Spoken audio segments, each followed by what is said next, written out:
Guys ये है part 3 में। इसमें पार्ट 5 या 10 आने वाले हैं क्योंकि मेरे फ़ोन में स्टोरेज कम है, तो मैं छोटे छोटे पार्ट बनाऊंगा। तो ज़्यादा से ज़्यादा सपोर्ट दिखाना।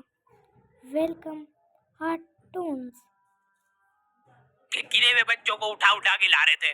ये सब हरकतें करके हम लोग जैसे तैसे कैद खाना पहुंच जाते हैं। सुबह 5 बजे से निकलने के बावजूद हम लोग लेट पहुंच रहे हैं। वहाँ पे पहुंच के हमने देखा कि 4 लौंडे मरे हुए पड़े हैं, जिनको डॉन ने मारा है। डॉन हमारे स्कूल की इंचार्ज थी। डॉन का कद छोटा था और पेट मोटा था। और आश्चर्य की बात यह है कि समय के साथ उसकी हाइट कम हो रही थी। मतलब बड़े नहीं बड़े, वो चलता एक बार को, पर इसकी कम हो रही थी। डॉन बहुत स्ट्रगल करके कार से स्कूल आती थी खड़े होके, क्योंकि बैठ जाए तो उसको सामने की सड़क नहीं दिखती थी। वो अलग बात है, खड़े होके भी पूरा नहीं दिखता था। हर रोज 2-4 कुत्ते कुचलते हुए आती थी वो। फिर मेरे को समझ आया कि रास्ते में जो कुत्ते दिखे थे वो डॉन इस कैद खाने में छत पे बैठी रहती थी स्नाइपर लेके। कोई भी कैदी कुछ गलत गतिविधि करता हुआ दिखता था तो वहीं पे मैडम इनकी लाश का क्या करना है? अरे ये तो आपको पता ही है। कहाँ रह गए थे यार झमू दीदी? फटाफट ये खून वून साफ करो। झमू दीदी बुलेट से स्कूल आते थे और ये अफवाह फैली हुई थी पूरे स्कूल में कि उनके घर पे मर्सिडीज भी है। लेकिन झमू दीदी हम्बल रहना पसंद करते हैं। ऐसा कहा जाता था कि ये स्कूल ऑन पेपर झमू दीदी के नाम पे ही है, पर वो हम्बल रहने के लिए यहाँ पे झाड़ू पोछा लगाती है। वैसे मैडम इन्होंने करा क्या था? गैर कानूनी पेन फाइट का सट्टा खेलते थे ये लोग क्लास में। उससे मेरे को प्रॉब्लम नहीं है, मेरे को क्यों नहीं? हाँ, हमारी क्लास में पेन फाइट का सट्टा चलता था। हमारे इधर जो लौंडा पेन फाइट में जीतता था, सामने वाले का पेन उसका हो जाता था। कुछ बच्चे अपना सब कुछ दांव पे लगा देते थे और कर्जे में डूब जाते थे। भाई पेन फाइट तो हम लोग बहुत खेली है।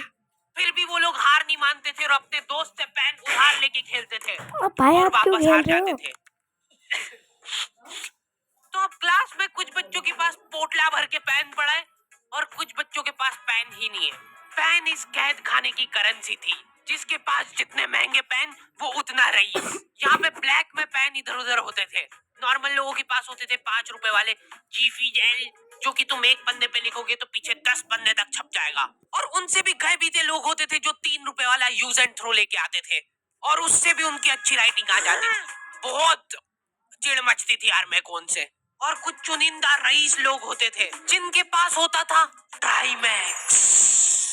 हर बच्चे का सपना होता था कि उसके पास एक ट्राइमैक्स हो, साथ में आसपास 2-4 लड़कियां हो कि मेरे को प्लीज मेरे को यहाँ पे ऑटोग्राफ दे दो। ये लो ट्राइमैक्स किंग के। ये ट्राइमैक्स क्या बात कर रही है? सही में एकदम रईस लोग ही अफोर्ड कर पाते थे ट्राइमैक्स। वो बाबड़े भी एक एक अक्षर लिख के रिफिल खोल के देखते थे। खाली हो रही है तो एक बार एक रईस बच्चे का टाइमैक्स चोरी हो गया। पूरे स्कूल में हाहू मच गई थी। भागो! वो देखो, उस दिन हमको पता चला कि वो आदमी दौड़ भी सकता है।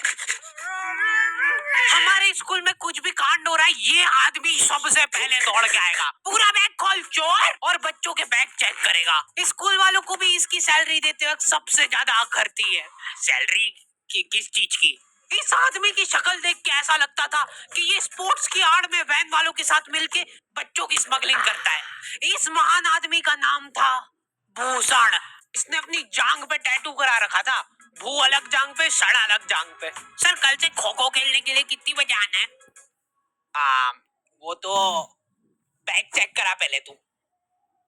इन्होंने पूरे कैद खाने के कैदियों को लाइन से खड़ा कर दिया है। पेन हमारी क्लास के बच्चे का गुमा है और पूरे स्कूल में ढूंढ रहे हैं लोग। आखिरी में पता चलता है कि वो बच्चा घर पे भूल के आ गया था उसका पेन। सॉरी बेटा, एक फेड में मुंह देगा।